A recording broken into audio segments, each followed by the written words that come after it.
Six of Crows, Chapter 15, Matthias. When he emerged on deck, Matthias had to head straight for the railing. All of these canal rats and slum dwellers had easily found their sea legs, used to hopping from boat to boat on the waterways of Ketterdam. Only the soft one, Wyland, seemed to be struggling. He looked as poorly as Matthias felt. It was better in the fresh air, where he could keep an eye on the horizon. He'd managed sea voyages as a Driscoll, but he'd always felt more comfortable on land, on the ice. It was humiliating to have these foreigners see him vomit over the railing for the third time in as many hours.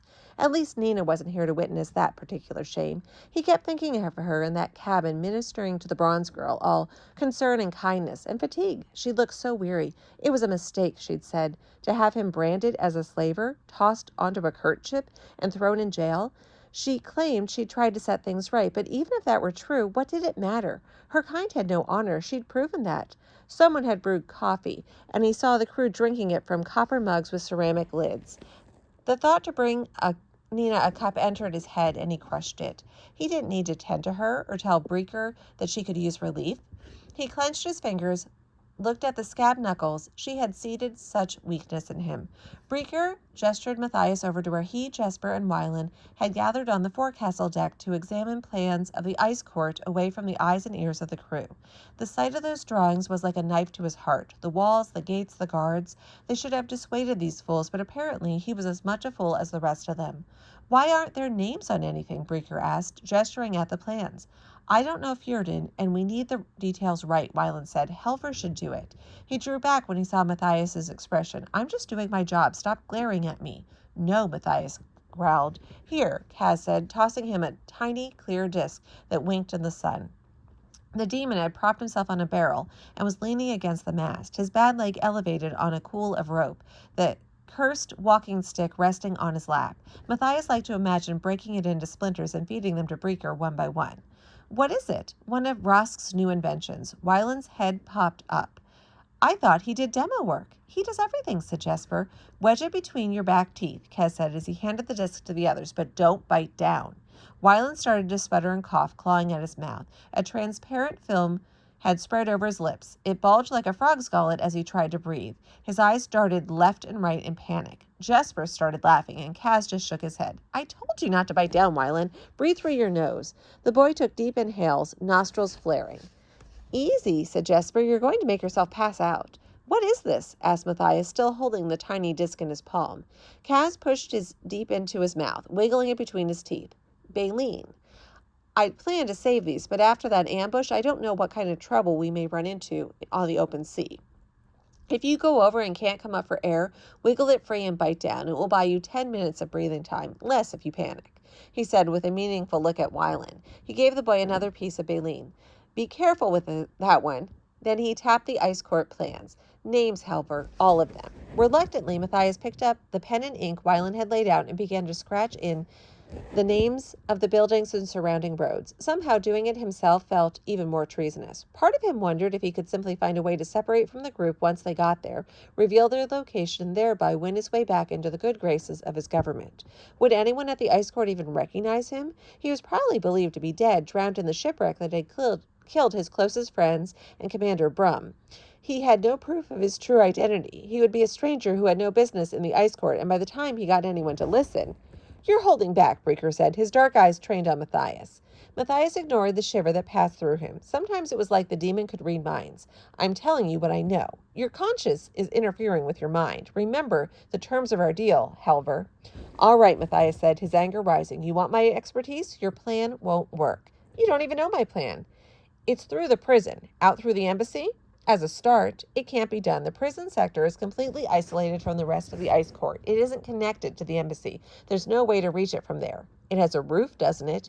You can't get to the roof, Matthias said with satisfaction. The Driscolls spent 3 months working with Grisha prisoners and guards as part of our training. I've been in the prison, and there's no access to the roof for exactly that reason. If someone manages to get out of his cell, we don't want him running around the ice court. The prison is totally sealed off from the other 2 sectors in the outer circle. Once you're in, you're in. There's always a way out, Kaz pulled the prison plan from the stack. 5 floors, right? Processing area and 4 levels of cells. So what's here in the basement? Nothing. A laundry and the incinerator. The incinerator? Yes, where they burn the convicts' clothing when they arrive. It's a plague precaution, but... As soon as the words left Matthias's mouth, he understood what Breaker had in mind. Sweet Gel, you want us to climb 6 stories up an incinerator shaft? When does the incinerator run? If I remember right, early morning, but even without the heat, He doesn't mean for us to climb it, said Nina, emerging from below decks. Cass sat up straighter. Who's watching Inej? Roddy, she said. I'll go back in a minute. I just needed some air. And don't feign concern for Inej when you're planning to send her climbing up 6 stories of chimney with only a rope and a prayer. The Wraith can manage it. The Wraith is a 16-year-old girl currently lying unconscious on a table. She may not even survive the night. She will, said Kaz, and something savage flashed in his eyes. Matthias suspected that Breaker would drag the girl back from hell himself if he had to. Jesper picked up his rifle, running a soft cloth over it. Why are we talking about scaling chimneys when we've got a bigger problem? And what's that? Kaz asked, though Matthias had the distinct impression he knew. We have no business going after Bo-Yul Bayur if Pekka Rollins is involved. Who is Pekka Rollins? Matthias asked, turning the ridiculous syllables over in his mouth. Cursed names had no dignity to them. He knew that the man was a gang leader and that he lined his pockets with proceeds from the Hell Show. That was bad enough, but Matthias sensed there was more. Wylan shuddered, pulling at the gummy substance on his lips. Only the biggest, baddest operator in all of Ketterdam. He has money we don't have, connections we don't have, and probably a head start. Jesper nodded. For once, Wylan is making sense. If by some miracle we do manage to spring Bo-Yul Burr before Rollins does, once he finds out we're the ones who beat him to it, we're all dead men. Pekka Rollins is a barrel boss. Kaz said, no more, no less. Stop making him out to be some kind of immortal. There's something else going on here, thought Matthias. Breaker had lost the thrum of violence that seemed to drive him earlier, when he'd murdered But there was still a lingering intensity in his words. Matthias felt sure that Kaz Breaker hated Pekka Rollins, and it wasn't just because he'd blown up their ship and hired thugs to shoot at them. This had the feel of old wounds and bad blood. Jesper leaned back and said, you think Per Haskell is going to back you when he finds out you crossed Pekka Rollins? You think the old man wants that war? Kaz shook his head, and Matthias saw real frustration there. Pekka Rollins didn't come into this world dressed in velvet and rolling a Krug. You're still thinking small, the way Per Haskell does, the way men like Rollins want you to. We pull off this job and divvy up that haul, we'll be the legends of the barrel. We'll be the crew that beat Pekka Rollins. Maybe we should forget approaching from the north, said Wylan. If Pekka's crew has a head start, we should sail straight to Gerholm. The harbor will be crawling with security, Kaz said, not to mention all the usual custom agents and lawmen. The south? Through Ravka? The border is locked down tight, Nina said. It's a big border, said Matthias. But there's no way to know where it's most valuable, she replied, unless you have some magical knowledge about which watchtowers and outposts are active.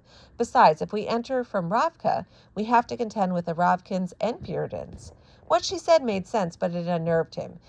In Fjordan, women didn't talk this way, didn't speak of military or strategic matters, but Nina had always been like that. We enter from the north as planned, Kaz said. Jesper knocked his head against the hull and cast his eyes heavenward. Fine, but if Pekka Rollins kills us all, I'm going to get Wylan's ghost to teach my ghost how to play the flute just so that I can annoy the hell out of your ghost.